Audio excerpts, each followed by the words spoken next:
how can I be diagnosed with stage 3 cancer? You're going to lose your voice? Stop. Just want to tell you, I feel the tumor shrinking.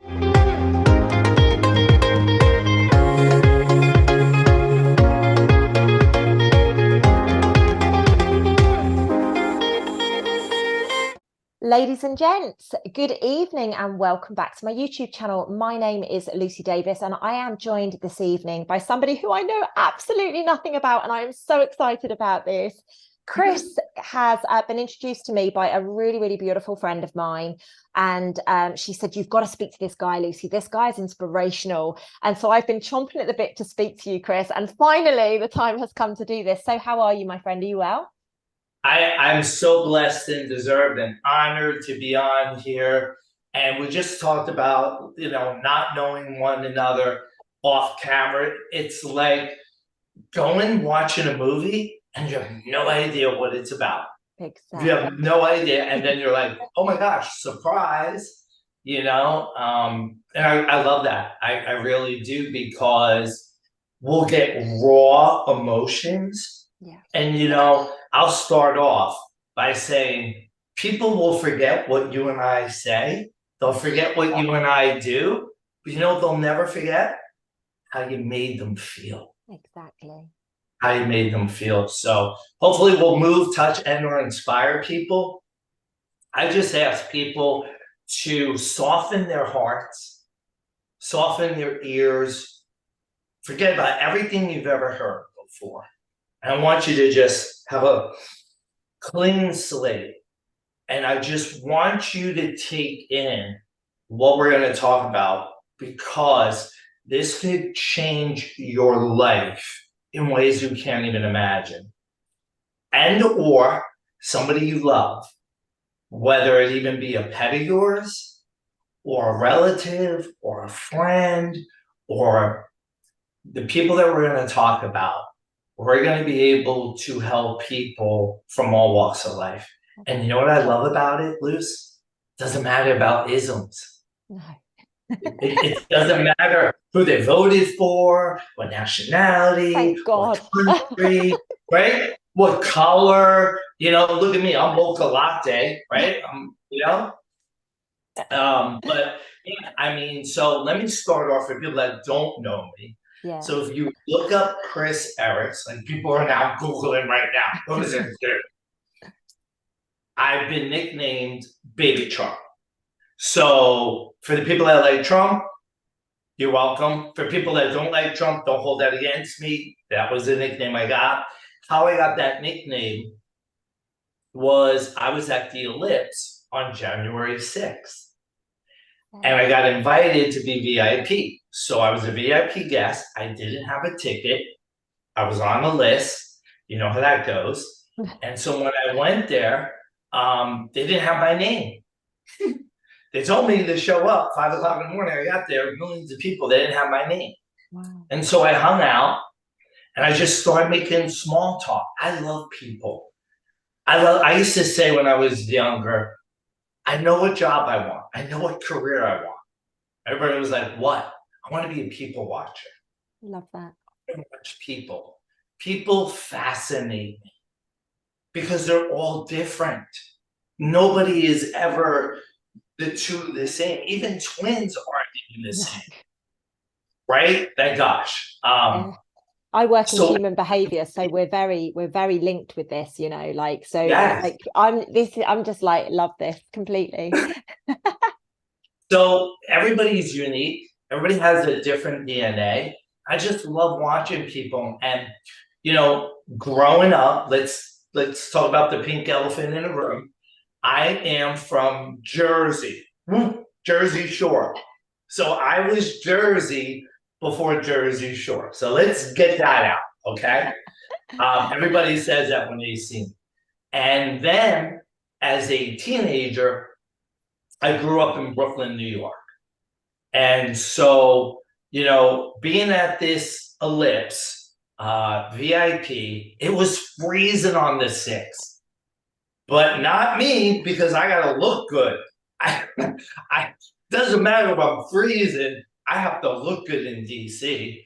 And all I did is I wore a sport jacket, custom sport jacket, pants. That is it. Wow. Trump was an hour and a half late, as people know. And so being in the VIP, there was only about 150, 200 of us. I figured, you know what? People are getting bored. It's been a long time. I'm cold. Why don't I just dance? And the reason I dance is because I'm a professional dancer. Amazing. I took 3 years of jazz, 2 years of ballet. I am a former Chippendale dancer. Ah. I'm an original Chippendale that was in New York on First Avenue. As a matter of fact, people will recognize me, I'm sure. I was on the tour in England and in Europe, the Men of America tour with the Chippendale. Wow. As long blonde hair, that was me. And so, I'm sitting there, I'm like, I'll use God's given gift that I've been blessed with. And so I'm dancing, I'm jumping, I'm doing the YMCA, I'm high-fiving people. I did not realize I was on national TV. Yeah. So I'm acting like this lunatic, like, Jersey Shore, the YMCA, and people rocked. And I had no idea because they jammed our signals on our phone in the VIP. I call it the playpen. So I get out, everybody goes to the Capitol, not me. I go to the hotel. Well, then my phone is like, I saw you on Fox. I saw you on Right Side Broadcasting. Oh my gosh, you're on national TV. Oh my gosh, can't believe you're on 3 minutes and 33 seconds. Who is on national TV for 3 minutes and 33 seconds? Me. Oh, they didn't just pan. No. When they showed Mike Lindell, the pillow guy, they put him off to the side and had me set. So when I met Mike at my event, I said, "Hi, Mike. I'm Baby Trump, and you're welcome." And he goes, "What do you mean?" And I showed him, and he laughed. He said that as a. He goes, "They pushed my advertisement to the side and had you." I guess I'm a little bit more interesting. But what happened, you would think 10 minutes of fame, right? Over, done with. Oh, no. Right Side Broadcasting News took that particular video of me dancing, which you can find online right now, and they put it on President Trump's Facebook page. 3 days, 72 hours, 49 million views, and went viral. Wow. What people don't realize is that was Trump's last post. Remember when they burnt his Facebook account? Wow. I'm his last Facebook post before claim to fame. Crazy. So how do I get the nickname, right? Everybody wants to know that. So in front of me was Clay Clark, Reawakening Tour. And his producers came around, twins, and they said, "Hey, we love your look. Are you a wrestler?" Everybody thinks I'm a wrestler. What do you do? I go, "Well, I have a little podcast called Flex the Truth." At that time, I had about 60 to 70 local people, right? And I said I had a reality show on HGTV. By the way, I did. And he goes, "Hey, we want to take a picture with you." I'm like, "Okay." We take a picture. I think that's it, And then all of a sudden, this woman walks up to me, beautiful, long, dark hair, just absolutely beautiful. Her name's Julia. And she comes over to me. She goes, "Hey, can you do that dance for me?" Now, first of all, I am a true blonde, yes. And so I'm not all there. I'm little dingy, okay? Little bubble-headed. So I was so amazed by her beauty. And look, being a Chippendale, former Playgirl, centerfold model. I've seen every woman, everywhere in the world. So when I see a beautiful woman, I'm like, you have my attention. She comes up to me and she says, hey, can you do that dance for me? And I'm like, sure, okay. Like, I don't say, what dance are you talking about? Or how do you know? Like, I'm just like, sure, okay, sure, what dance? Like a puppet. So then I find like this cement area and I literally dance for that woman. As if your life depended on it. Like I was performing or auditioning for a role. She's videoing me, right?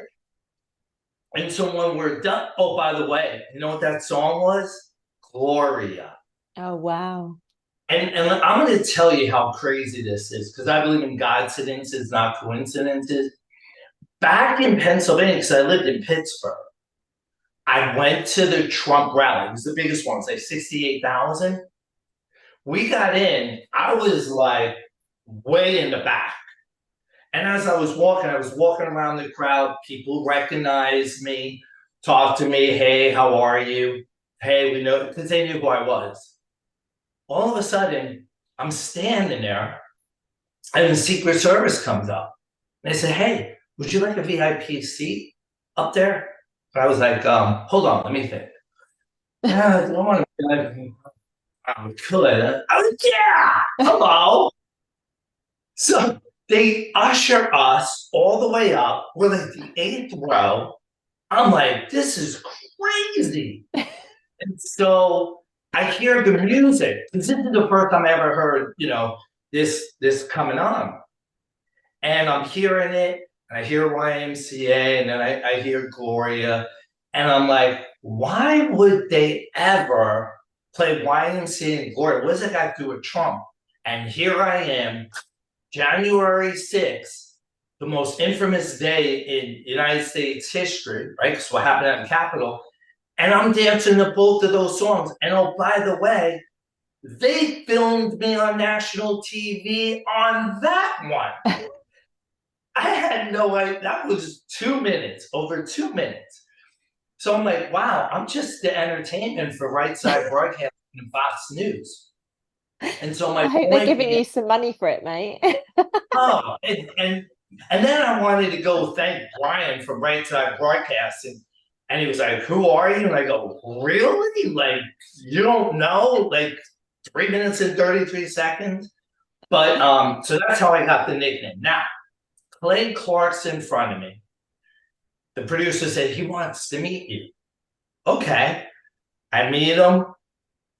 He says, I'd like to interview you on my show. I said, great. 3 weeks later, interviews me on the show. His wife comes on, interviews me. About a month later, I'm doing an event in Pittsburgh at a restaurant. Now, mind you, with the height of COVID, businesses are shut down. I go to this restaurant. She stays open. We sell out the place. Wow. And I do, I speak about faith, healing, forgiveness. And then I did a thing on the Twin Towers, 9/11. And I did a thing on Trump's rallies, people that we think are alive and people that we think are dead. And so they asked me to come for 4 hours. I was there 8 hours. Wow. I was there all day because people had so many questions. Yeah, amazing. And Clay Clark calls me and he says, hey, I know this is short notice. I want you to come to our event. It was the Health and Freedom event in April in Tulsa, Oklahoma. I don't know what I want you to do. I just want to introduce you, the world to you. And I was like, wow, that's really cool. Flew me out. I was on stage twice. The first time I was okay, so before that, I walked in on Thursday. I come in, I go, where's, Clay Clark? I'm Chris Eryx. I have a podcast, Flesh the Truth. And they're like, okay, hold on. Clay comes out. and he's with a couple employees, and I hear, oh, there's baby Trump. Where? Where is he? Like, I'm looking, and they go, you. I go, me? Where did that come from? Clay says, I've been showing them the video of you on January 6th that went viral. And they came up with the name Baby Trump. Now, here's how crazy. This is going to freak a lot of your listeners out. When I first became a dancer, I was 18. I was the baby of the group, International Male Review out of Philadelphia, PA.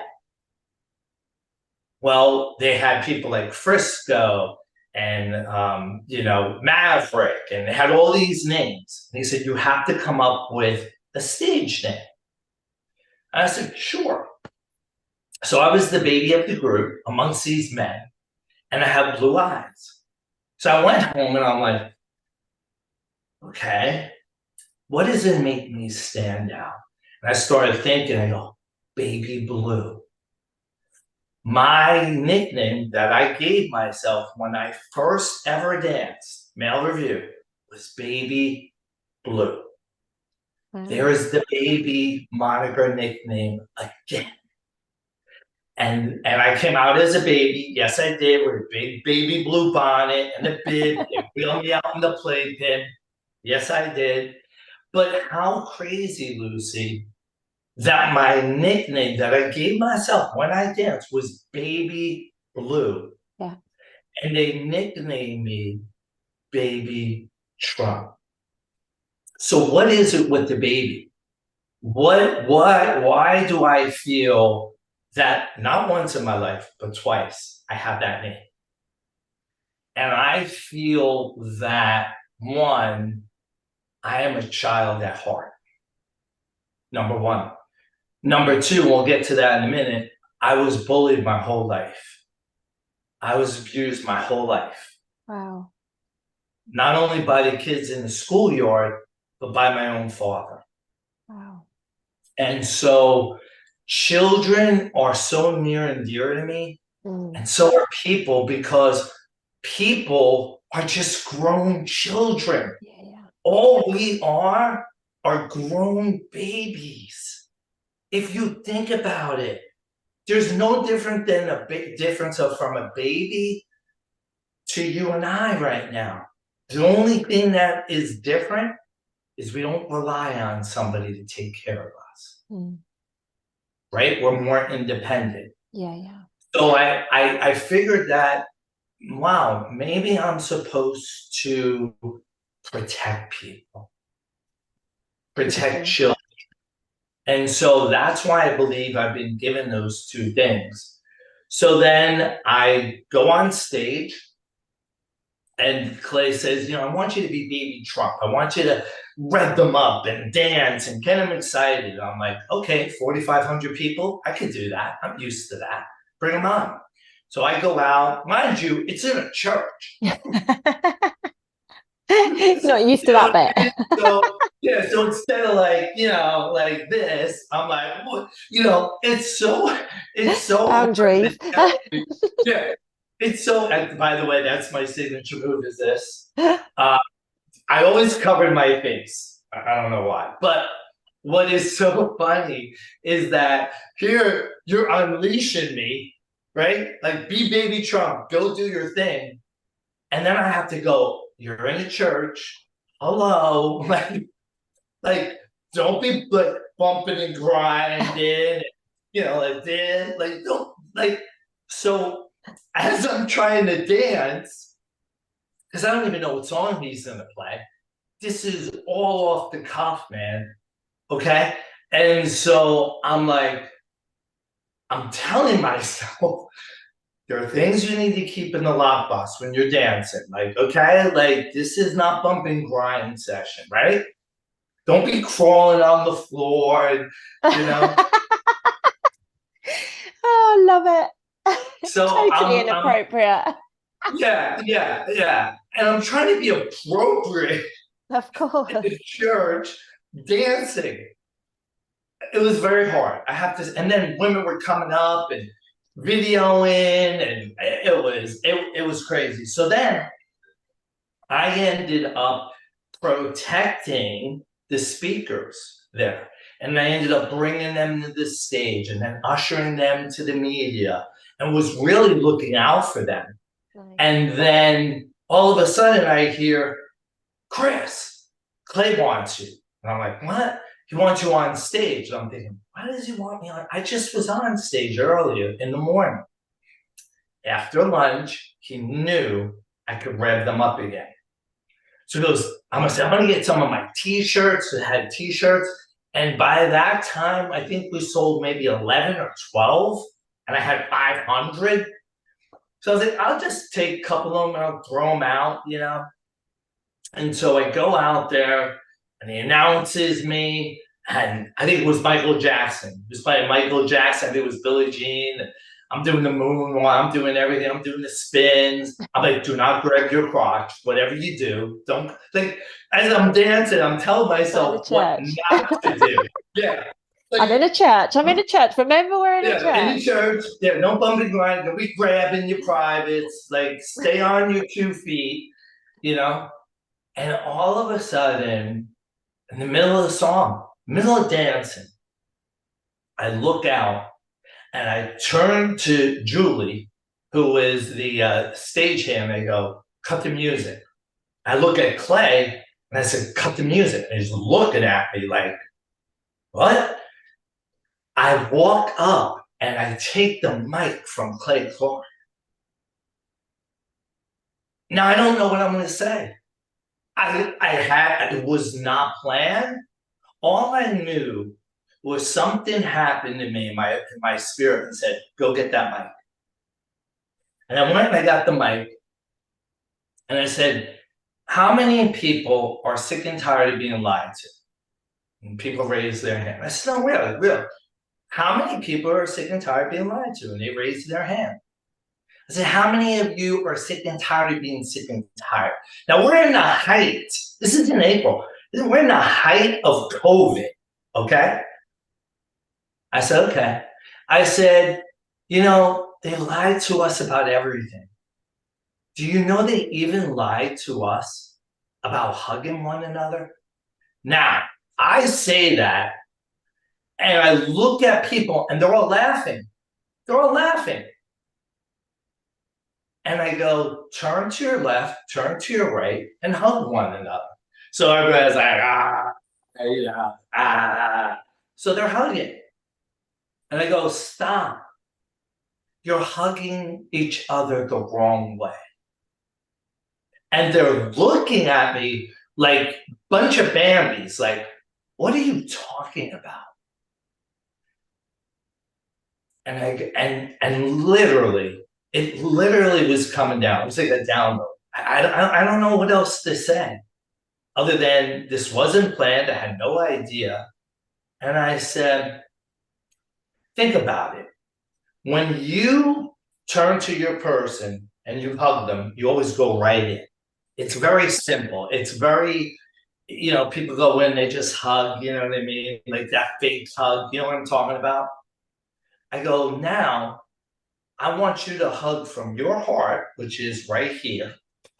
I want you to turn in and hug that person.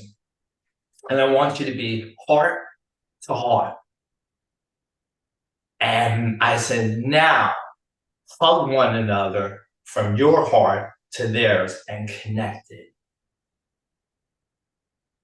Lucy, it changed my life. Aww.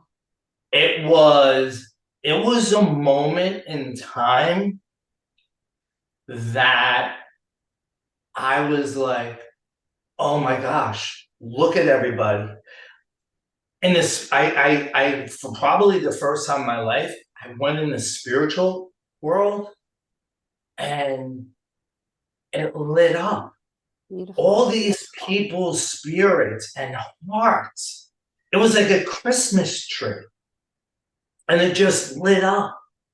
And then people started crying. Mm. And then I left. I walked right off stage. And let me tell you what happened. I went back to serving others, being a servant, not not taking care of my table. I had women that were looking after my table without me asking. Do you know I sold out of the 500 shirts? Do you know? And people were just blown away. I mean, I've met so many people around the world that were at that event or saw me, and everything goes back to there. But what it did, can you imagine?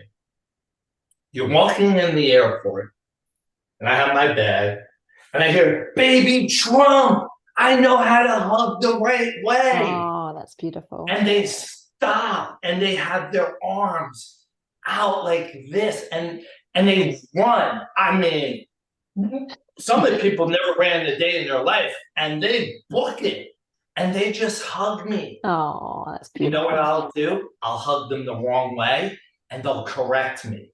Good. It has literally changed my life, and it totally gave my life such a meaning that I was going to teach people and share a message on how to love one another the right way.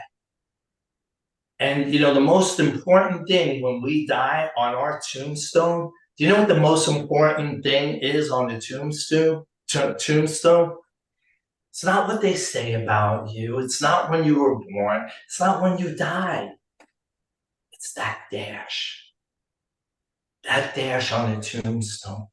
That dash on the tombstone, you know what that signifies? What you did with your life while you were alive is the most important thing. And I was like, I could die right now. I could literally die right now because I left people with something that they'll never forget. Beautiful. And the one story I want to leave with you is that there was a man that ended up having COVID and remdesivir and the whole thing, and he ended up dying. And I was at Clay Clark's event because I toured with him for about a year, and I was sitting there, and one of my buddies was like, "Hey, da da da da died last week." And I'm like, "What?" And he goes, "Yeah." He goes, "Let's go have lunch." So we have lunch. Here's two big guys, big. Obviously, I shrunk, but there's me in the background. That's when I was 50, by the way. And so here's two big guys. We have our shades on. We're across the street having lunch. And he tells me this story. He says, "Chris, he absolutely loved you. The little time that you spent with him at a prophetic event meant the world to him. And you hit him right in his heart." And I always say, people will forget what you and I say. They'll forget what you and I do. They'll never forget how we make them feel. Absolutely. And when he was on his deathbed, he went to the nurse. Hopefully I don't get choked up. And he says, "Look, I know I'm not getting out of here. I know this is it for me. But my very good friend, Baby Trump, taught me something. And I want to share it with you before I go." Oh, that's beautiful. On his deathbed, he goes to the nurse and says, "I want to hug you the right way." Oh, that's beautiful.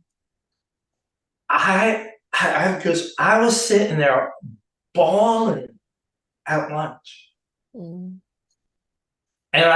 it wasn't until then that I took it so serious. Before then, I just thought it was a gimmick. I really did. Yeah. I thought it was so stupid. And then when he told me that, he goes, "Chris, you don't know how much you affect people by that hug." Almost 3 years later, I just did it in Plymouth, Mass, about a month ago, and it shook the whole room up. And you know, they're going around now and telling one another, no, you hugged me the wrong way. And he said, I love Chris, that. when you left our event, I left on Saturday night. He said, we were all hugging one another Saturday night and Sunday. And if somebody hugged the wrong way, they would say, and I always say to them, I would hug someone and I say, look, Jesus loves you. I say, I love you, but Jesus loves you more. Even to a complete stranger. And in the height of COVID, I would walk up to people and I'd say, man, I would love for nothing but to give you a hug. And they'd be like, I really want to give you a hug. I just want to show you how much I love you. Oh, it's beautiful. But I can't because you have a mask on. And I am not allowed to give people hugs if they have a mask on. But if you remove that mask, I promise you I'll give you a hug. And I will love on you very hard for that 1 minute. And that's what I did. And I did that with children. And I did that wherever I went. Now, were there people that said I was crazy and told me that? Absolutely. But it didn't matter because I wanted to show them that if you take your mask down and you put that wall down, you can be loved. Absolutely. And so I went around the country the last 2 years showing people how to hug the right way, how to love one another the right way, to help them heal from inside out. And, now I have a podcast and over 500,000 followers around the world. Love that. But, going on Charlie Ward, I'll never forget the first time I went on Charlie Ward 2 years ago. And I told him what I did. And he goes, man, I love that. And at every event, when I go and I show people how to hug, there's like a line. There's like people up. And it's a lot of times it's women. And you know what I do? I pick out the burliest, the biggest macho man in that whole audience. And I asked him to come up. And I show everybody there in the world that two heterosexual men, as big and burly and macho, whatever, can hug one another and love on one another. Yeah, beautiful. And that is something that I do at every event. Even when I'm out in public, I'll just walk up to someone and say, hey, can I give you a hug? And so that's my mantra. That is what I'm about. So for people that want, you can look me up and they'll see other stuff that I do, but that is who I am. I teach people how to heal, how to forgive, how to love themselves, how to love one another, and deal with pain. Such an important message. Yeah, 4 times the enemy tried to take me out. 4 times. When I was an infant, I had 105, 106 fever. My mom put me in a cast iron bathtub, filled it with ice. And I had convulsions. I had these high fevers. And that one time, my mom thought that was it for me. Then, for people that know about the Hudson River, when I was about 10 or 11, I went crabbing with my father and uncle. And I was walking and I stepped on a crabbing tool and I fell in. Wow. And for people that know about the Hudson River, it is very deep. And I went down, and I don't know at such a young age how I was able to pop up, not once, not twice, 3 times. Really? And the 3rd time I came up for air, I knew if they didn't grab me then, I was done. I was done. Wow. And my uncle grabbed me and ripped me out of the Hudson River. At 17 years old, I slit my wrist. And I ended up in a coma for 3 weeks. Wow. And the reason that I slit my wrist is that the pain mentally of being abused my whole life. I mean, you're talking my first day of kindergarten. Everybody cherishes that day, right? It's a big day for a lot of people. I had my puffin stuffed lunchbox, and Frank Murphy wanted it. So we bent this thumb all the way back so it touched here. Wow. So if you look at it, look at this thumb, see how straight? Look at this one, see how bent it is? It's still got that curvature. And so I had no idea my thumb was broken. And I come home and my parents said, what happened to your thumb? And I'm like, I didn't even know. I didn't want Frank Murphy to get my lunchbox.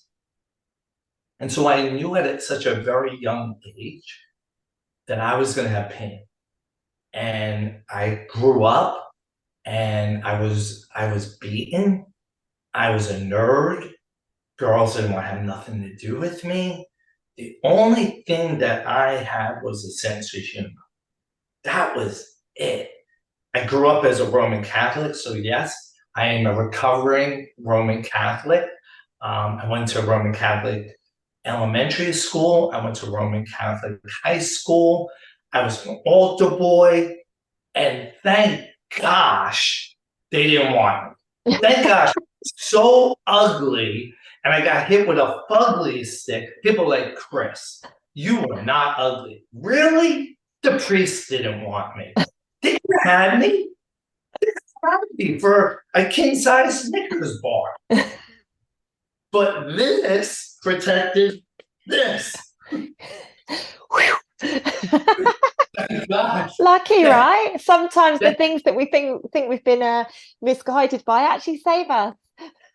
Being ugly as a child saved me. It literally saved my ass. Literally.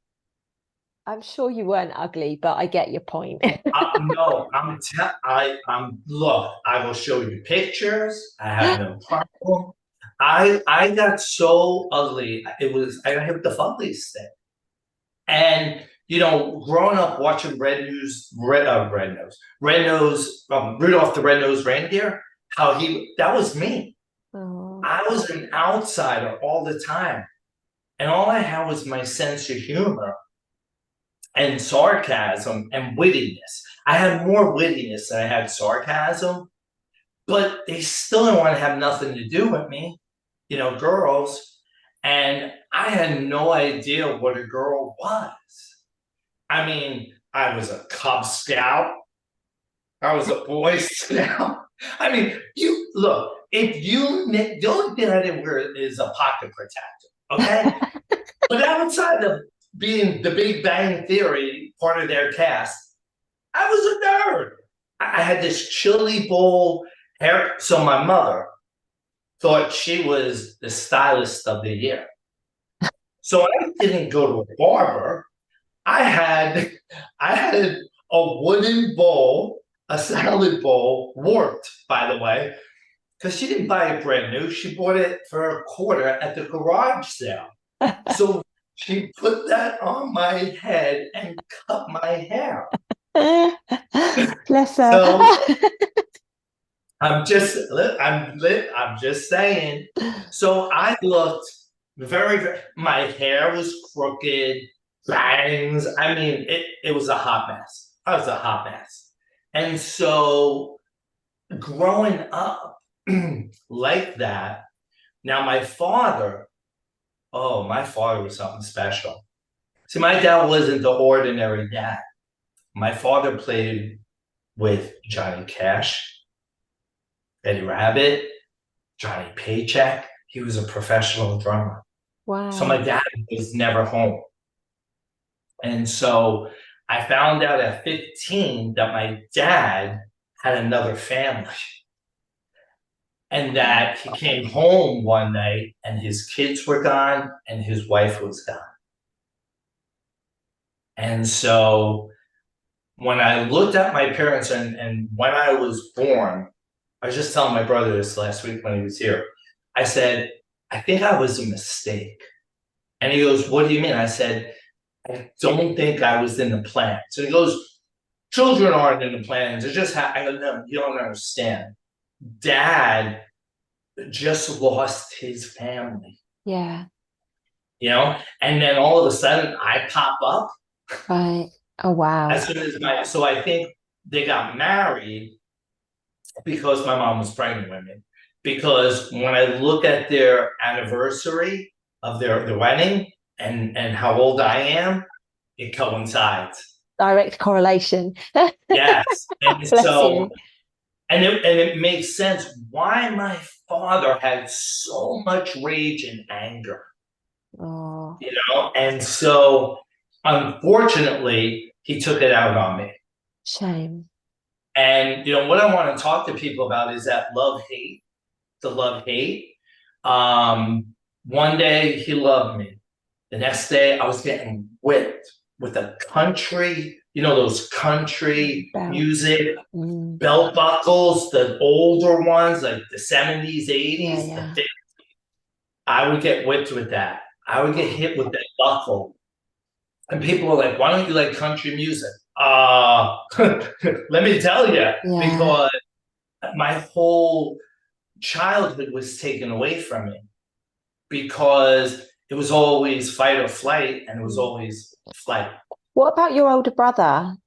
Was So there I have a any, younger brother. I have a younger sorry, brother, younger six brother? years younger. So it was all directed at you, not him. All that me, my Okay. brother, I would protect my brother. Of course. My dad never laid his hand on my brother. Sister, that was his princess. Loved her, never touched her. It was all out on me. And it was so volatile that, when you're picking me up in the schoolyard because, people beat me up, but then you're taking me home and you're beating me up at home. For a child, it was so confusing. Yeah, yeah. Like you're my hero, but you're the villain. Yeah. You know what I mean? Like that that how do you explain it? It's a That contradiction, antipathy. isn't it? It's a complete contradiction. You've got so much love because this person brought you into this world, but then at the same time, this person is inflicting hurt on you. So that must have Yeah, been a real like conflict within yourself, to be yeah, it able to screwed me know, up. do I love him or do I hate him? It's that simple, isn't it? So It is. is that what actually drew you to cutting your wrists at 17? Yeah. Well, so then I asked my mom one night, I said, Mom, before you go to the school meeting, she was part of PTA, I want you to pretend like you left for the meeting. And I would just want you to be an ear and eyes in the sun porch and look in and see what happens when you're not here. Okay. Okay. I wanted my mom at such a young age, I wanted my mom to see what was happening to me. Yeah. And my mom said, okay. And so I was so excited. Oh my gosh, I'm going to prove to my mom is my hero. My mom's going to see it. My mom's not going to be okay with it. And my mom left. My mom left me. Wow. My mom,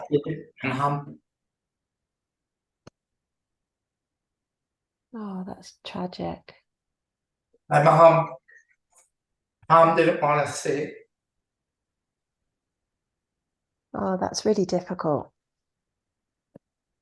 That must have been So really, really confusing for you at that age as well, because it's such an important age, isn't it? yeah, it's where you're being molded. Mm, That's where your mother and father, they're your heroes. yeah, for sure. And I needed a hero. I needed my mom. So I needed my how did you cope with that? Because obviously you must have shut your voice down for many, many, many years with this because the person that you thought was going to rescue you turned their back. How have you been able to navigate that? Because you've had quite a lot go on with your health, haven't you? And it it's very much a direct correlation of what you've been through in your younger years, I would assume. Yeah. So I had abandonment issues. Of course. I had abandonment issues. I was a wreck. I had abandonment issues. I had that love hate. I had that rage. There must I have been had some trust issues as well in there, right? You must have oh, lacked but I trust. didn't trust anybody. Yeah. Anybody. Even when if they were telling me the truth, I didn't believe them. Oh, shame. How could I? How Yeah. could I? And so, growing up, I said, you know what? That's it, man. I'm done with my dad. My dad's not going to beat on me no more. And so I was playing basketball, and right next to the basketball was a boxing ring. And so I remember just standing outside and just watching them spar.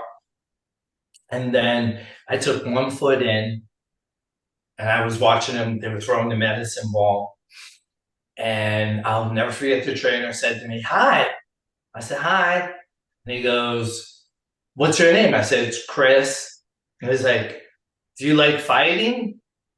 And I go, "No, I never fought." And he said, "Okay, would you like to get in the ring?" And I was scared. I was so scared. And I said, I don't even know how to defend myself. And so I didn't even talk to him about what was going on in my life.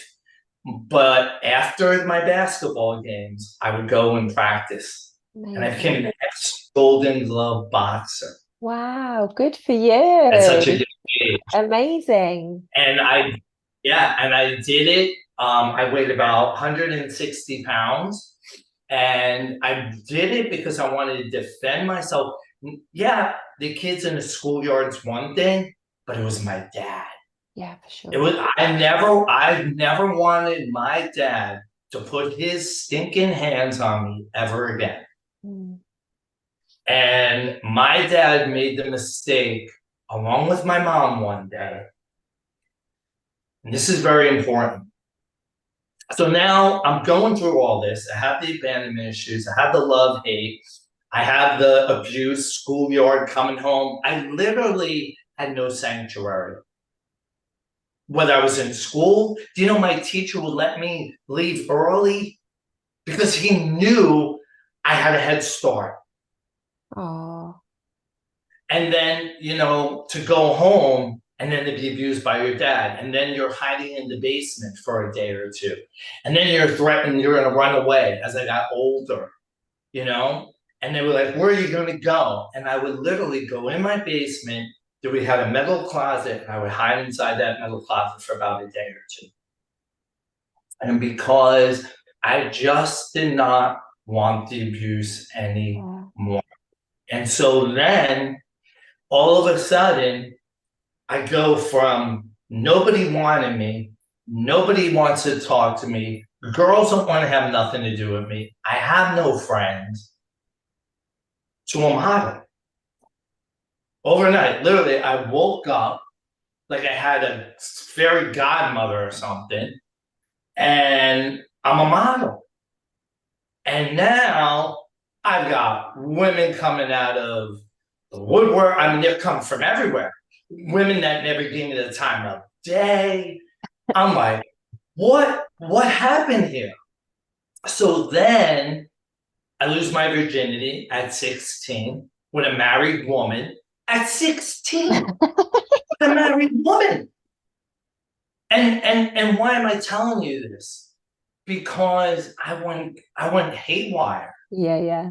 And then I had married women giving me their cars and buying me things and money and chains and all of a sudden my mom and dad are like, "What's Chris doing with that gold chain?" My mom was up in my room, saw money, saw chains, saw new clothing. See, what I was looking for was a mother figure. Mm. That's Yeah. why I lost my virginity to a married woman. Yeah. And so the reason I'm saying that is because my parents thought I was a drug dealer. Oh, wow. And so, because where would I get all this money? Where would I get all this jewelry and these clothes, right? Yeah, yeah. And so they got my uncle to come over, who's like 250 pounds, looked like Jackie Gleason. And they literally, Lucy, they held me down on a bed. He grabbed my arms and pinned my legs, and they were looking for track marks. Oh no. I was so enraged. I remember picking up my dresser and throwing it down. That's how much strength I had. Yeah, yeah. And they thought I was selling drugs. But here, I was just having sugar mommies. That's what it was. And so now I'm thrown out of the house. I have no place to live. I'm in my senior year. I go live with the girl, Mary Ellen Caleri, who will not give me the time of day. And now I'm living with her and her parents. And then I end up taking her virginity. I get busted. Now I'm thrown out of her house. I mean, I was such a hot mess, but I kept going from one thing to another and not knowing how to fix anything. Yeah. And just destroying relationship after relationship after relationship. And every single woman I ever dated, up until my wife, my ex-wife, was always older than me. Wow. Always. Because I was looking for that Continue to mother, search. that nurturing mom. And so at 17, I come back home. My parents get a brand new home. And I remember thinking, they care more about this house than they do me. And Bon Jovi was my favorite. Growing up in Jersey, I got to see him before he was famous. And I remember putting on the song Never Say Goodbye. And I had a big Taz, and I walked in, and my dad told me, I'm never, ever to use his razor, because he had that original razor where you put the razor blade in. And he told me I can never touch it. And I was like, I'll show you. And I walked in, and I looked in the mirror. I looked at my wrist, and I had blasted the music. It was so loud. My aunt downstairs heard it. And I think for that 1 minute or two, I became insane. And I just took the razor and just slit my wrist. Wow. And blood was pouring out. Here's your brand new home, blood everywhere. And my aunt was ringing the phone because the music was so loud. And finally, I wasn't answering. So she ended up calling the police. And then the police came, ambulance came to the door, asked me, can we see your, I came to the door like this. And they said, can we see your arm?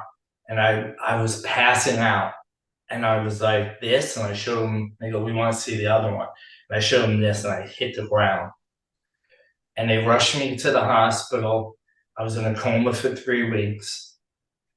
My dad was not allowed to be at the hospital. See me, I was told.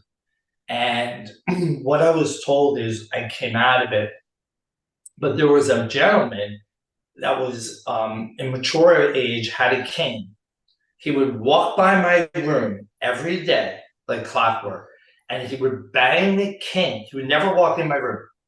He would bang the cane in the doorway and say, hey, you're too young. You need to get up.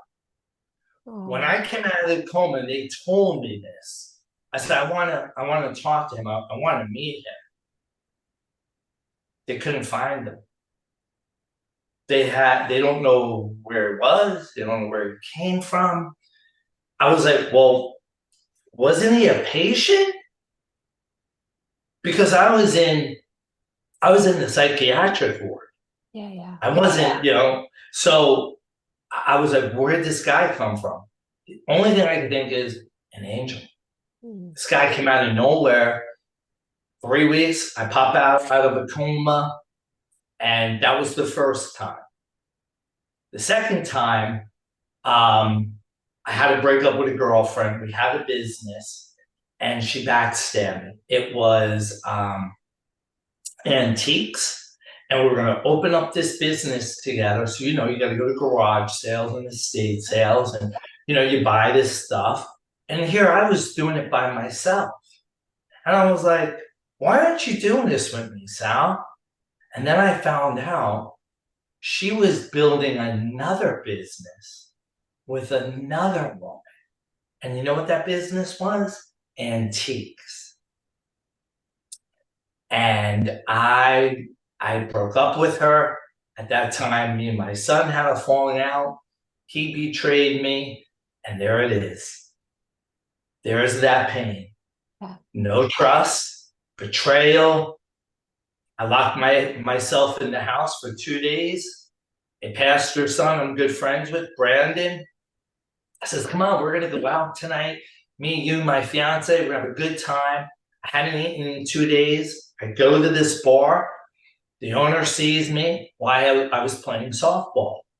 And we played his team, and we beat him. And I was the MVP of the league. And so he saw me, he said, come here, come here. Pouring drinks down my throat, and there were beautiful women.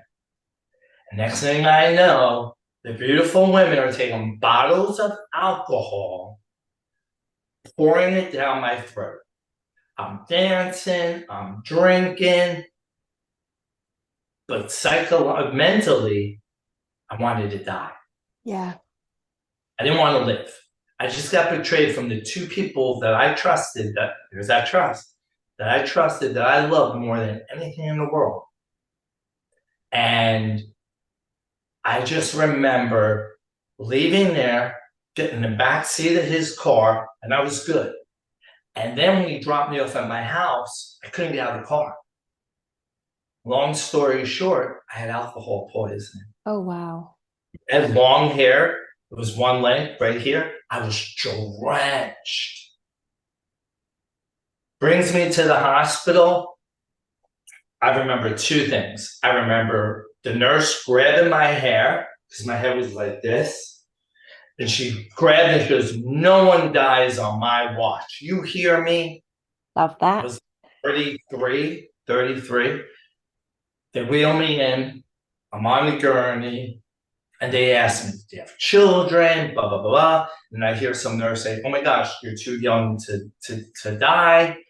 Fight for your son. Meanwhile, he's the one that put me here. He's part of the problem, not the solution.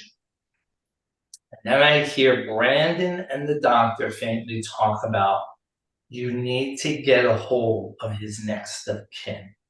And Brandon says, I have his cell phone. And that was it. They put a catheter in me. First time I ever had a catheter, because my organs were shutting down. And then the next day, I wake up out of nowhere, and the girl that betrayed me, my girlfriend, is laying at the side, yapping in my ear, yelling at me. And so at that time, I knew that I had to do something. I had to do something drastically in my life to change it. Otherwise, I wasn't going to be around. Yeah. I broke up with her. And when my godfather passed, I was like, I remember her telling me about this church. And I went to the church and opened up the doors. And here they had on their plasma screen, TVs, the Godfather logo. And I'm looking, going, where am I? I thought it was at church. And then the pastor comes on, and he does a impersonation of Marlon Brando from The Godfather. Hey, I got an offer you can't refuse. And that offer that you can't refuse was eternal salvation. And so I raised my hand in the air, gave my life to Christ. And my life has been so different up until almost 90 days ago. And you hit it on the head. And I believe that there are a lot of things that I held in, and I believe that if you don't use it, you're going to lose it. And I believe that the reason my tongue is paralyzed, the reason why my jugular vein collapsed, the reason why my soft palate is deadened, it's a miracle I can speak, is because I did not use my voice. I did not use my voice the way that I should have. Yeah. And so I then was like, that's it. I'm telling all. I'm coming out. I'm telling everything. I don't care who it offends, as long as I don't offend him. And once I get it out, it's out, because I think I held it in for so long, and 6 years ago, I lost my father and my mother 6 months apart Oh, wow. from cancer. Right. My dad had metastatic resistant prostate cancer. He had prostate cancer, came back. He was in remission. And he came back 9 places in his body. He had 1 year to live. We buried him, taking care of mom. Mom has 3 strokes in 3 months, bleeding on the brain. And here I am, driving my mother to her death, pretty much. Because I was driving her to radiation, I was driving her to chemo, not knowing what it was doing to her. I had no idea. All I know is that's what she wanted. Now, 6 years later, a guy that never did drugs, a guy that never smoked, these fingers never touched a cigarette, not even a butt. I've watched everything I put in my body. You can see behind me at 50 years old, that was my last bodybuilding competition that I won. Amazing. I've taken care of my body. I have not abused my body. How can I be diagnosed with stage 3 cancer that moved to my lymph nodes? And so 90 days ago, my life changed forever. So Chris, sorry to stop you there just for one moment. So 90 days ago, you were diagnosed, give or take May now, yeah, 17th. right? But yeah, May 17th. Okay, so back in May, you were diagnosed with stage 3 cancer, and this was in your throat and in your lymph nodes. Yeah, is that correct? So it was in my tongue, not In my your throat. tongue. Okay, my apologies. Tongue. In your so tongue. I stick my tongue out. Yeah. Oh, wow. See how it goes to the right? It's paralyzed. It has atrophy. Well, and so that's what started in the back of my tongue. Well, this is what's really fascinating, Chris, because what you don't know about me is that I actually work with people who have things like that, and I get to the root cause of the trauma that has manifested that disease. And the fact that it's going to the right, it's premised off of your father. So it's the fact that you didn't speak your truth and you couldn't stop it, and you were helpless in that situation, that this situation presented itself to you. So as hideous as that is to have to experience it, how amazing is it that you have been able to go on this journey and recognize that trauma was still so deep inside of you that it presented an opportunity for you to actually heal it.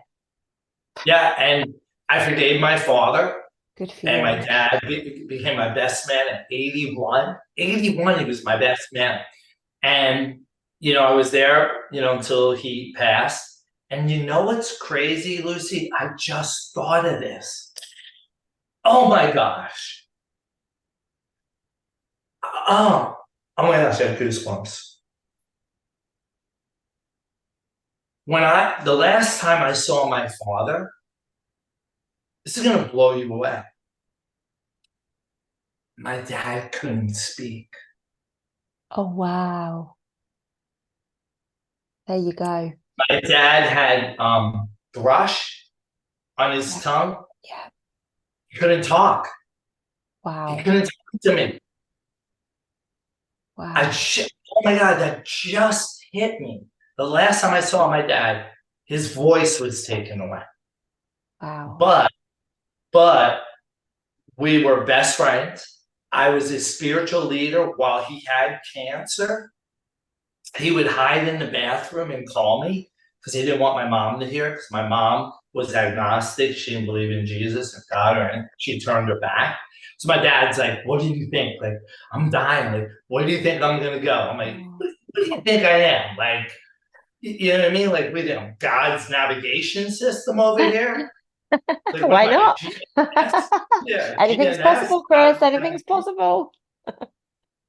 But oh my gosh, all this time.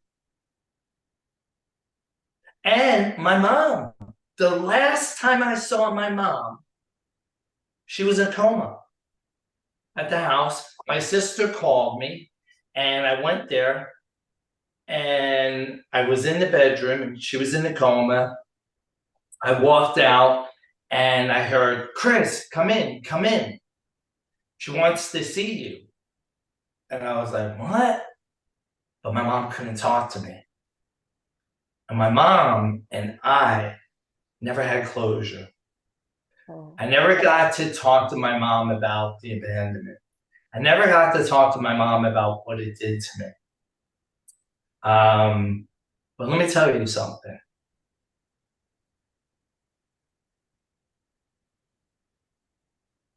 At 48 years old,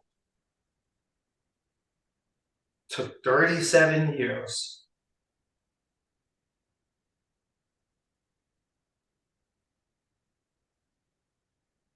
To hear my mom say, I just want to spend time with you. I love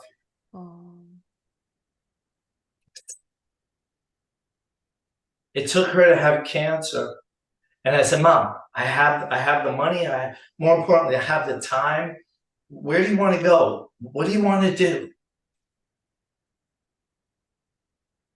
Just want to spend time with you, Chris. Oh. Mom never said that. Wow. How beautiful. So hearing that from my mom when she passed, I was able to forgive her.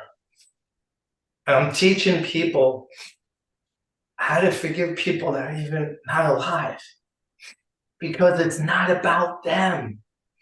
It's about you. Absolutely. And if you have this resentment where you can't forgive, and it's not just you forgive once and it's over. You forgive over and over and over and over. It's like you ever get a scrape or a wound and you're dreading that hydrogen peroxide time. Like, you know it's gonna sting, right? And you keep putting it off, oh no, I ain't doing it. And then you put it on, ah! And then what do? You do it again. And you do it again. And you do it again. Yeah. See, depending on how deep your pain is how many times you have to go over and clean it out. And for me, it took me trying to think. My mom passed in August, about 5 to 6 months. And my mentor said, come up to Texas. I want you to do this landmark. It's 3 days. And it was a mind F. You didn't write notes. And they did this one exercise when they're like, you have to write a letter. I think it was write a letter to your mother and father, or write a letter to somebody or something. And I wrote a letter to my mom and dad. Yeah, write a letter to your mom and dad. I wrote a letter to my mom and dad that were dead. And then they called us up one by one to read it. And here I am in front of 107 strangers reading this love letter to my mom and dad. Oh. At the very end, I say, what I want you to do is after we do this exercise, I want you to go out into the hallway and I want you to pick up the phone and I want you to call somebody that you haven't talked to in a long time. And I want you to tell them that you love them and that you miss them. Because I'm not able to do that to my mom and dad.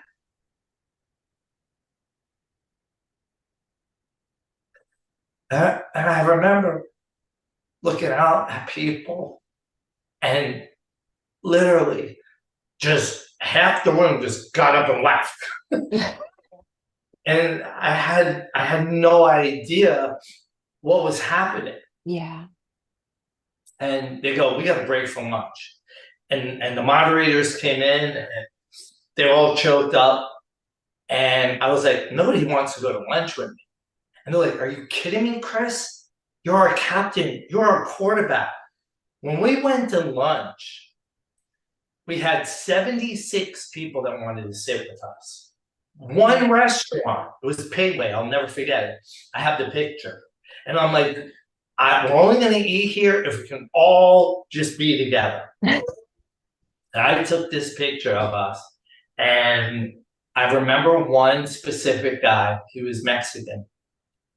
And he said to me, Chris, you changed my life forever. And I said, what do you mean? He said, when you were talking about your mom and dad, I haven't seen my dad in 10 years. My dad has never seen his grandchildren. I went and called him in Mexico, and he's coming and spending Christmas with us next week. Oh, that's beautiful. That is such a beautiful, beautiful thing that you did there. Well done.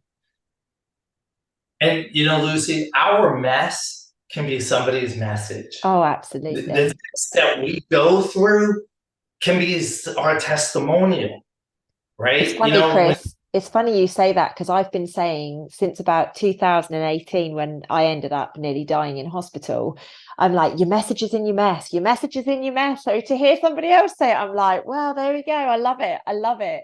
Yeah. And, you know, I would say, you know, my pain is your gain. You know, what I went through in my life is so I can help other people. Yeah. So I can, you know, I'll walk through the fire and glass. And then when I'm on the other side and I know it's okay, I'm going to go hold your hand. Yeah. I'm going to walk you through. And you're never alone. I'm always going to be there with you. And so I took that same approach with cancer. I looked dead in that doctor's eye and said, well, I'm blessed. And he goes, what? Oh, yeah, I'm blessed and I'm deserved that I have cancer. So you gave me the diagnosis and I'm going to find the natural way and I'm going to heal myself. And what's going to happen is I'm going to spread it out to the whole world and I'm going to put you out of a job. Amazing. I love that. So talk to us. At me like, who are you? Who are you? Yeah, who are you to make these claims? And so from that point on, yeah. What, Luz? So what was the process that you went through there? Obviously, you got this news, because I really resonate with this. I've been through something, not in the throat, in the womb, but I've been through something similar. So I love this, Chris, what you're getting to. So you've gone through this treacherous journey. You've really, really held on to a lot of trauma. It's manifested itself in dis-ease in your body, i.e. the cancer. You've lost your mum, you've lost your dad, you truly believe that you've forgiven them, and now you've got this cancer that has manifested to just say, hey, I think we need to go a little bit deeper on our healing here. So what did you do? Obviously, the doctor told you this is what's happened. What did you do from there, Chris? How did you go about researching it to prove this guy wrong? You know, I'm best friends with the frontline doctors, Dr. Sherwin, Mikovits, have been at my events, been at my shows. I'm best friends. So I call them up, I tell them, they start giving me protocols. My listeners are giving me protocols because they love you, right? So I got from fasting to castor oil to apricot seeds, coffee ashes. I'm like, oh my gosh, like, come on, guys. And I was so overwhelmed. But they told me, Chris, we have a 95 to 97% chance of getting rid of this cancer and it never coming back. I said, okay, what are we going to do? We're going to do chemo and radio. I said, what? 8 weeks. Every day, 30 minutes, 5 days a week, and then once a week chemo. I said, what's going to happen? You're going to lose your voice? Whoa, what? Whoa, what? Do you not know who I am? Do you not know what I do for a living? Yeah, you're going to lose your voice during the treatment. Am I going to get it back? Can't guarantee it. What? 50% chance of me getting it back? What else? Well, you're going to lose your sense of taste. What? Am I going to get that back? 50% chance. Okay, so at that point, I had to stop the conversation because I felt like I was, what's the word I'm looking for? Dealing with the devil. And I was bargaining with the devil. Okay, I'll give you my God-given gift and you give me your poison. You know what I mean? Like, I'm not giving you my voice. I'm not giving you my sense of taste in hopes I get it back. And so he said, well, you probably qualify for a clinical study because the rest of your body is healthy. I said, all right, tell me about that. So then he puts me with a radiologist the next day. And the radiologist's like, oh, you're very special. I don't see people on Thursday. I'm like, yeah, cut to the chase. Let's go. And he says, you qualify for a clinical study. And instead of 8 weeks, we're going to do 3 weeks. Now, I'm a very make sense type of person. A plus B has to equal C. How do you go from 8 weeks to 3? Like, I could see 8 weeks to 6 or 8 to 4 or 8 to 2, but 3? Why 3? And he said something, which I have on audio, that I don't think he was supposed to tell me. He said, every day that you're doing the radiation, we kill that original cancer little by little by little. On the 4th week, that original cancer grows back. His words, not mine. Oh, by the way, around that cancer, new cancer grows. Oh. Nice. Okay. Fine. Yeah. All right. Question. I have a question.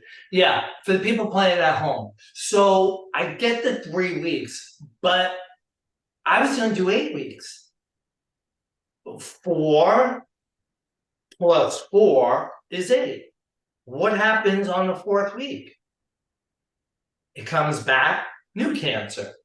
Well, what's going to happen on the other 4th week?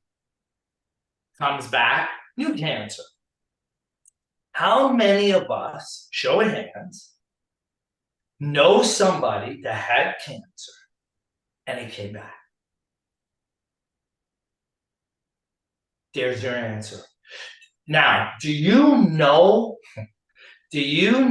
everybody get your notes out because now we're going to educate.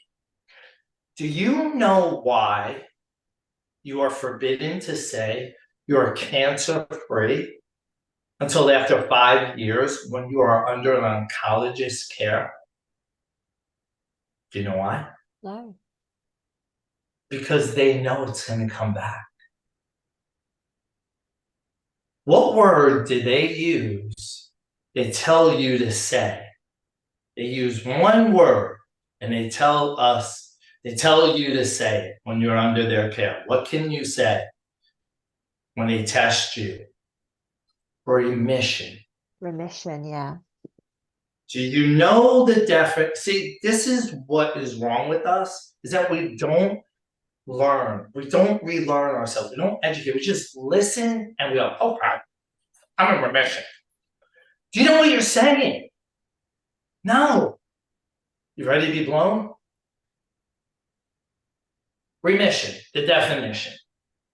A diminution of the seriousness or intensity of disease or pain.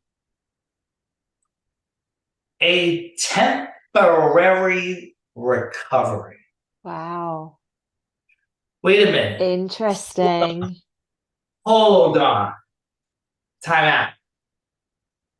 So when people are like, I'm in remission, what you're saying is, I'm free of cancer today. Don't know when I wake up tomorrow what's going to happen, or next week, or next month, next year, or 3 years from now. That's such an I important can't believe message. nobody's ever talked about that. That one word, that remission. Me, I'm free of cancer. Yeah, good for you. We'll get to that. But to hear that, they know, they anticipate that cancer coming back. They know it's going to come back. They're anticipating. And so I'm like, so I go down the elevator and I was going to do 3 weeks. I'm not going to lie. I can't lie. I can only tell the truth. I come home. I tell my girlfriend, I'm going to do 3 weeks.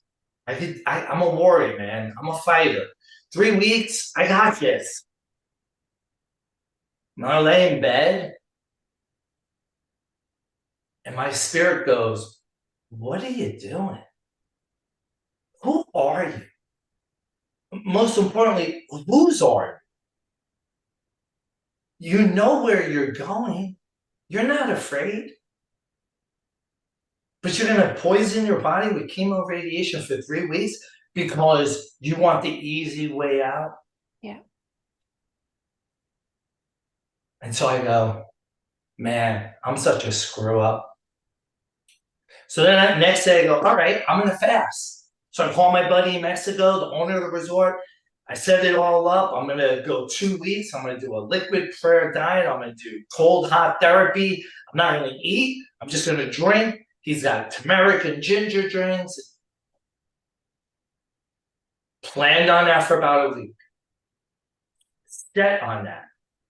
And then I was like, oof.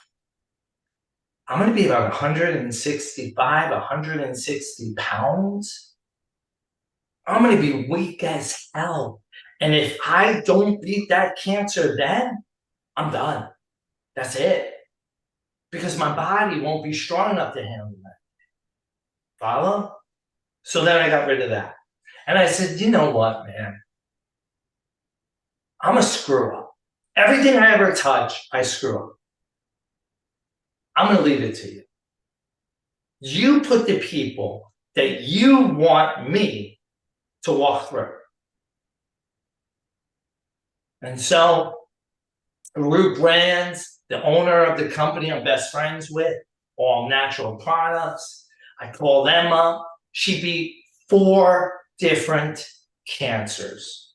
Wow. Her father, 81 years young last year, beat throat cancer, stage 4. Wow. 81.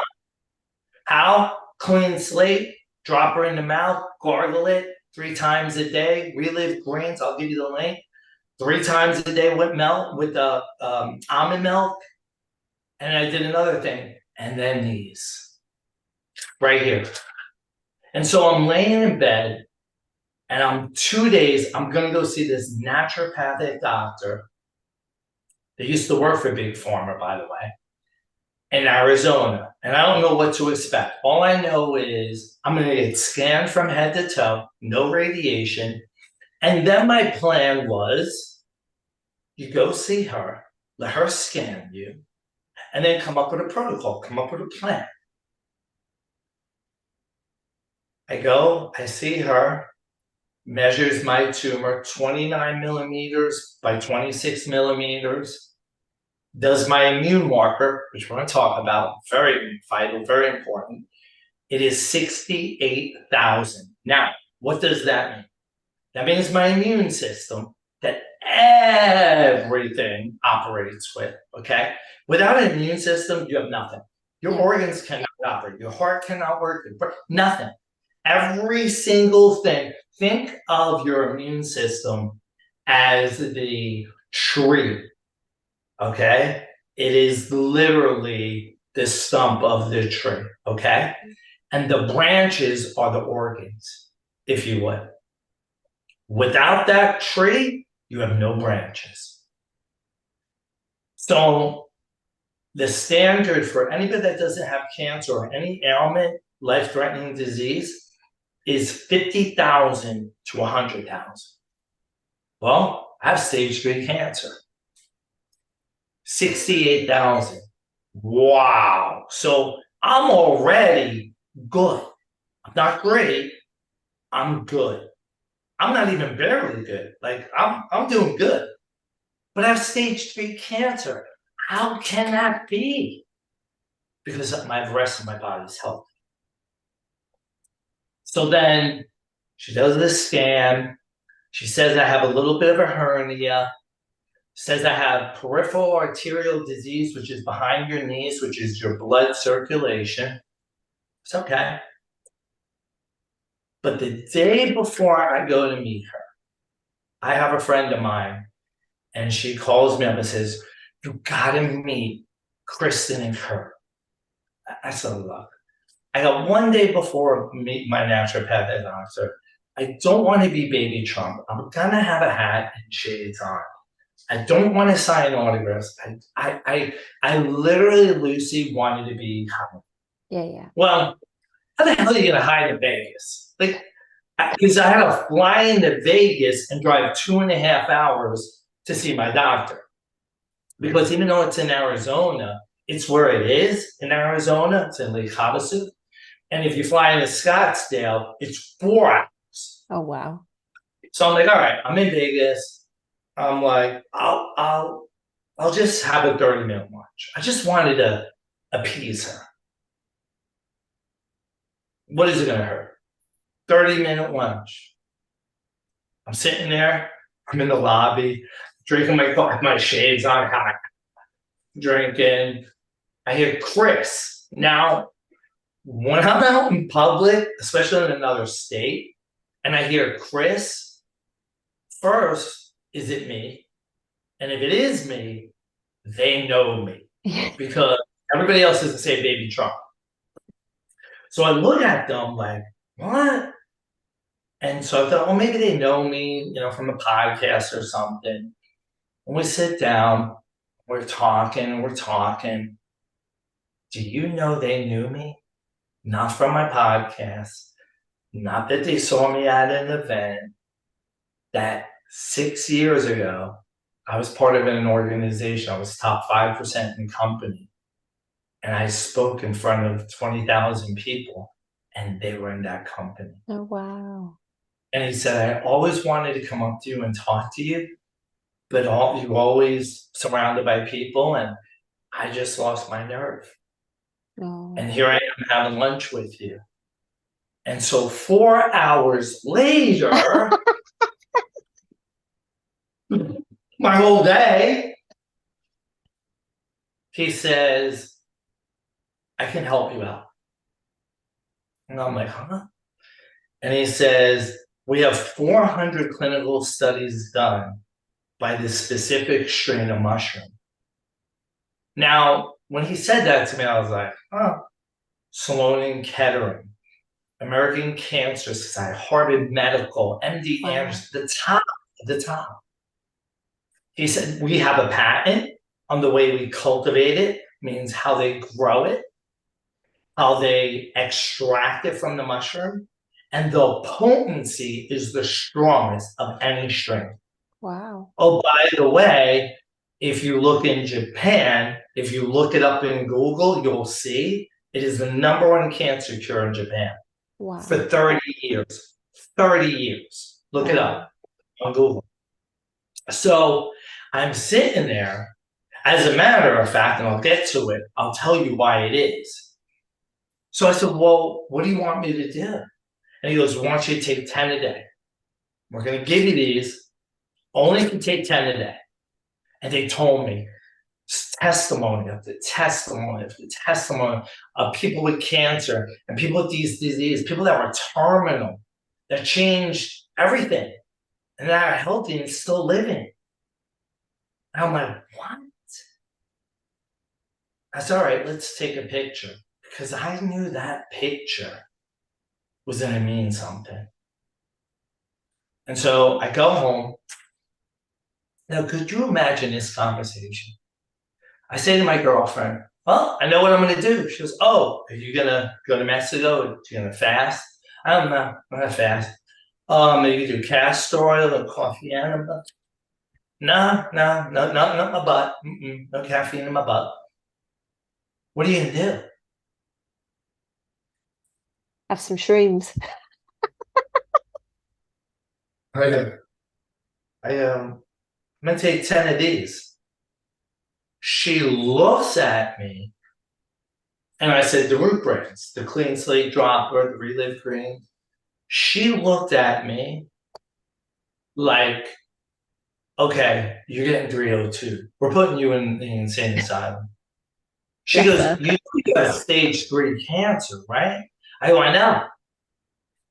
But Kurt and Chris had told me to take 10 of these a day. And she was like, you know, like Lucy on Sugar, like, she's like, I support you, you know your body, but I'm scared. I said, it's okay to be scared, because I'm not. I wasn't scared. And I was all in. And, you know, when my brother just got married, I used this. When he gives his vows to his wife and takes her as his lawfully wedded wife, when they go to her and says, hey, Matt, do you take Nicole to be, you know, I'm sorry, Nicole, do you take Matt to be your lawfully wedded husband? Because, you know, he loves you and wants to marry you and he just did his vows. And she's like, you know, oh, well, you know, 99% in, you know what I mean? Like, you know, he doesn't pick up after himself. Well, then you're out. You're out. If you're 99% in anything, a relationship, a project, anything, that 1% that enemy will use and it will destroy your faith. Absolutely. And whatever you believe in. And so I said, I'm all in. I'll do the natural, you do the super. We got this. Natural, super. We got this. Yeah. And so, but try and explain that to her. I'm like, okay. So then we look up on Google, you know, the enforced Coriolis first cup, boom, boom, boom. Oh my gosh, #1 cancer cure in Japan. Why is it the #1 cancer cure in Japan? What did I say about your immune system? You see, here is evidence. Documentation beats conversation all the time. The reason that they've been giving this to their patients while they're going through chemo and radiation, Lucy, is because they know it supports their immune system. And they know that it will destroy their immune system, that chemo radiation. They know what's going to happen. And they lie. They say 3 to 6 months. BS. I know people that have done chemo radiation and their immune system has never been the same. Yeah. After a year or two. And what happens, Lucy, is when your immune system is plummeted, any germ, any bacteria, any pathogen, you're a walking magnet. Absolutely. Boom, boom, boom, boom, boom. It is just coming in. And then you know what happens? It lays dormant.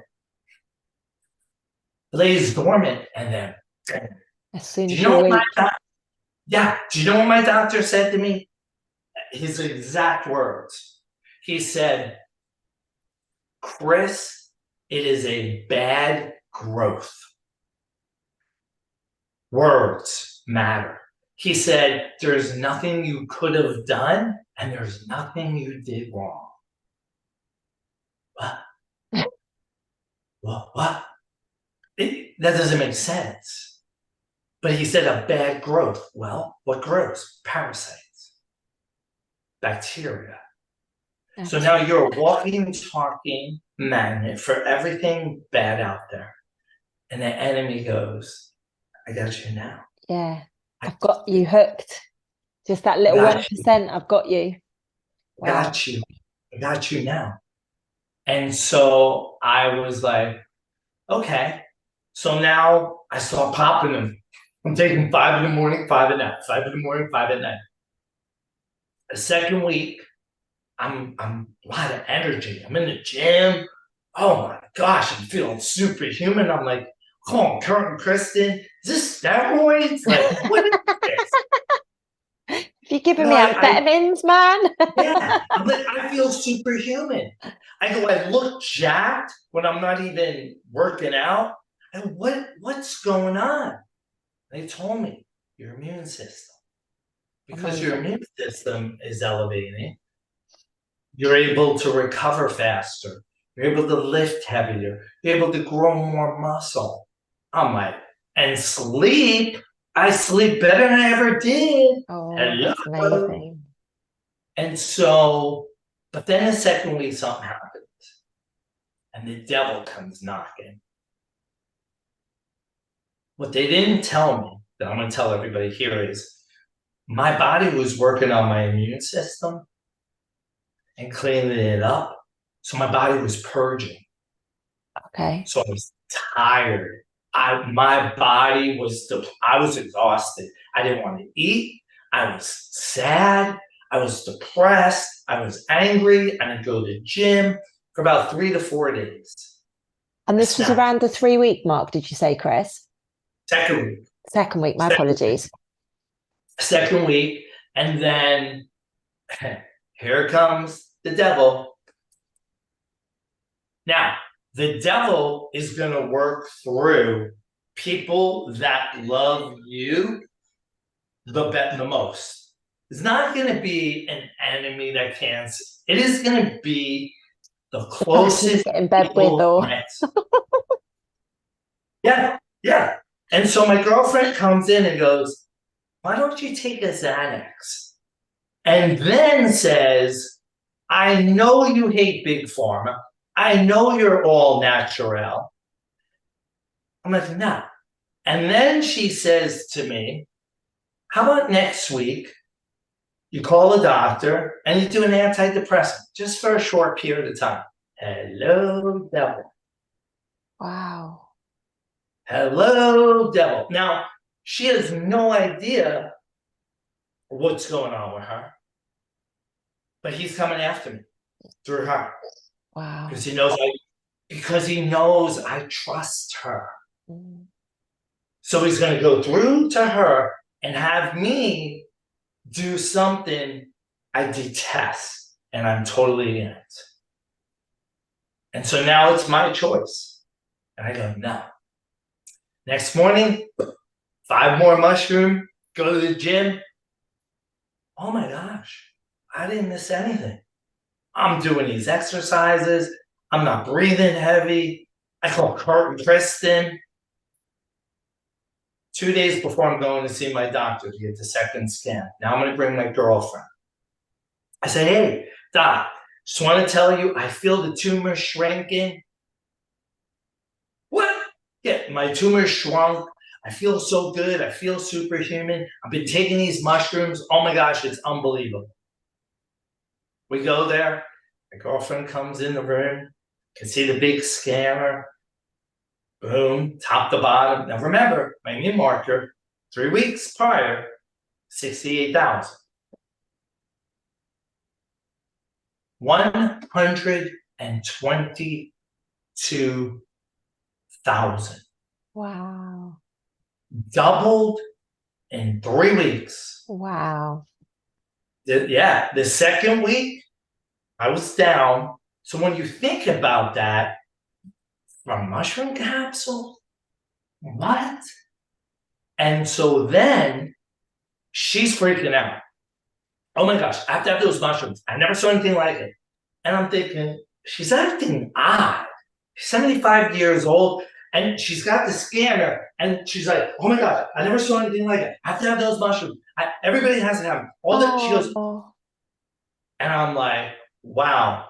And she gets to my tumor, and she goes 23 millimeters by 9.3 millimeters. And so now we're like, what? It shrunk to a third wow. in 3 weeks. And I felt it and I knew it. Wow. And so she goes, "Oh, by the way, the hernia, it's gone." Oh, wow.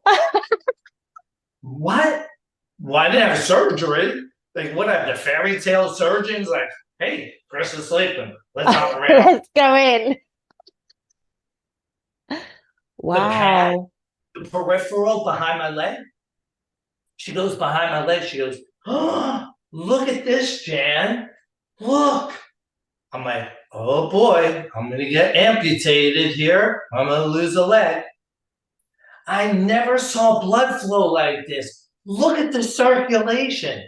Wow. No pad. What happened? Wow. Mushrooms. Mushrooms. Amazing. So now you would think that's a win. But here's the hard part. Now the work begins. My mentors taught me a long time ago, don't let your pride and ego get in the way when you have a little win. Yeah. Enjoy the win for a minute and get back in the game and go harder. Yeah. So that's what I did. I have cancer on the ropes. Now I'm going in, and I'm bodybuild, and I'm ready now to just have that knockout punch. Slam a right hook. But what is it going to take now? See, it's not going to take what I'm doing. That's done. What now? It's going to be here in my soul. This is where the mind games begin. They didn't, because I beat it in the beginning. But now the devil is going to come after me with everything he has. Absolutely. And so I had to serve other people and be a servant. And I literally, every day, I couldn't do enough for anybody. Whether I paid it forward and gave them mushrooms, or I did something in my podcast, or I gave people shirts, or whatever it was, I just couldn't think about me anymore. Good for you. I had to think of others. And so when your heart, when your eyes, when your ears, when your voice is on other people, you can't have it on you. And so I said, okay, and we got down to August. This is my whiteboard. And usually what I do is, oh, I won't show it? Okay. No, we can't see it. That's all right. Okay. Oh, wow, look at my robot camera went crazy because it's funny. Hold on, I gotta find you. Come over here. Here I am. Come on. I think I have to go and fetch it. All right, here I am. Hello. But anyway, on my whiteboard, I put August, and I didn't put any shows. I put one thing: cancer-free. 8/22. Oh, amazing. And so now I'm 2 days before going there, and my girlfriend can't come with me. So who do I take? Kurt and Kristen, the vice presidents of the mushroom company. Amazing. Ones that gave it to me. And I was so convinced in my gut that they were going to witness a miracle. And they're the ones that gave this to me. So I was like, to have them as a witness is absolutely crucial. I never even thought about, well, if people don't believe me, now I really have a witness. And oh, by the way, I audio recorded that session. Because, Lucy, I really don't think people would have believed me. They would have probably thought this was a setup. oh, you said 90 days, and all of a sudden, in less than 90 days, you know what I mean? Yeah. So I never thought about until afterwards. Documentation beats conversation, which I have. But now I call my doctor. I go, you ready? I said, here's what's going to happen. Here I go again. And I said, my tumor is going to be there. It's going to be benign, no cancer, and it is going to shrink. And she's like, okay, we'll see. Doesn't have any patients that day. 5 o'clock, Kurt and Chris and I drive 2.5 hours up. And next thing I know, I'm getting blown up. The next thing I know is that we're in the same room together at 5:15. And Kurt's there, the bottom of my feet, and Kristen, they're looking at the scanner. The doctor's there. They do my immune marker. Immune marker doubled, 138,000, bank 38,000 from the day before. Through the roof. No hernia, no pad, black heart. You know what black heart is? Perfect heart. There's nothing wrong with my heart whatsoever. Amazing. No plaque in my blood, no peripheral, nothing. And then she gets to the tumor.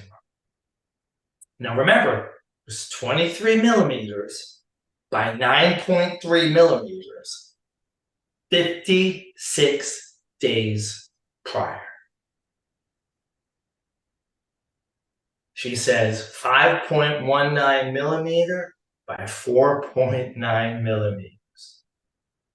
I'm sitting there and Kurt's freaking out. He's ecstatic. And I'm like, what? It shrunk 67%. Wow. 56 days. But Wow. the most important part, cancer-free. Oh. Not remission, not temporary recovery, cancer-free. It has left my body. You know, Elvis has left the building. Yeah, well, cancer left the building. And so, you know, now, does that mean that the mushrooms are a cure for cancer? No, it's not what I'm saying. What I'm telling people is whether you have asthma, the common cold. I have a person doing surgery next month. You need healing. Yeah, yeah. Well, how do you heal? From your immune Boost system. your immune. Yes. So if this is going to support your immune system and your immune system to be elevated, it's common sense going to heal quicker. I have him doing it. And so it does. Now, if you have high cholesterol, high blood pressure, you need to take these. If you have brain fog, Alzheimer's, dementia, you need to take these. They're all natural. If I took this whole bottle right now, nothing would happen other than my bowel movement would be and you'd be flying That's for a it. week. And I can't even imagine. I mean, one day I may take 20. We're going to Universal and we're doing a midnight thing, so we'll be in the park. I might take 20 that day. Wow. Just to, you know what I mean, to be alive and be in the moment. Yeah, yeah, absolutely. But my point is, this is mushrooms, guys. Yeah. There's no chemicals. The FDA is not in it. It's literally from Japan. They get it, they cultivate it, they grow it their patented way, and then they bottle it their patented way before they extract it. That is why the potency is here. And you can look, people go on Amazon and they pick crap up or cans. Yeah. I would never ever ingest anything like that in my body, especially a fungus. Yeah. So Chris, can I just take you back a second, because the product sounds absolutely amazing. So these mushrooms, obviously they're of Japanese origin. Your friends, you know, these two people that own this company, they have patented it. They grow it in America and they package it in America now, right? So I'm assuming they ship everywhere around the world, do they? all around the world. We've And shipped it to okay. Canada, England, Ireland, Italy, Sweden, Oh, Australia. amazing. So, and you said that you took 10 a day, 5 in the morning, 5 in the evening. Is that normal, or what's the normal dosage? It is if somebody, so that is if you have cancer, if you have Parkinson's, like if you have a Okay, so you life-threatening boost it quite a disease, lot. correct. If you're stage 4 or higher, what I would recommend is do 12. Yeah, Maybe do 4 in the afternoon, 4 at night. Here's why. Because then it's in your bloodstream all constantly. Yeah, day. that makes sense. And then maybe for like 30 or 60 days, and then see where you're at. Yeah. And then I'm sure it's going to be a difference. And so then you could drop it down. Yeah. I I'm actually think still taking. it's quite interesting that you know that this product is around first and foremost. I think it's absolutely incredible what they've done. I'm a massive fan of, like I said before, a massive fan of natural whole foods. So anything that comes from a whole food is right up my street. So I know we're talking here about people that are seriously ill. What about the person that is, you know, they're pretty good. They might not be in the gym every day, but they're okay. But you know what? They might get a cold every winter, just one, but they're listening to this and they're like, hey, this sounds really good for preventative. What would your recommendation be with that? Is that just like a couple of tablets a day, or what sort of thing there? Yeah, I would say 2 capsules for every 50 pounds. If it's preventive and you have nothing, I do 4 capsules a day. That's Perfect. it. Okay. You know, preventive is meaning your blood pressure is good, your cholesterol is good, you have no brain fog, you don't have no diabetes, everything is functioning. Yeah. You just want to be proactive than reactive. Absolutely. Absolutely. I would do 4 capsules a day. That's what we're telling people. There are some people that are doing 2 because that's what their budget is. Look, Yeah. these are $38 a bottle. Oh, I wow. mean, they're so inexpensive, but I'm very conscious minded and knowing that people they don't have that $38, Yeah, yeah. but you do. And here's why. If you don't have your health and you want to put a price on your health, then you have nothing. Because without your health, you're not able to do it. You're no good to anybody else. How are you going to help somebody else? How are you going to help your pets? How are you going to be there for your pets if you're not healthy? So you need to take care of you, like they say on an airplane with a mask. You take care of you.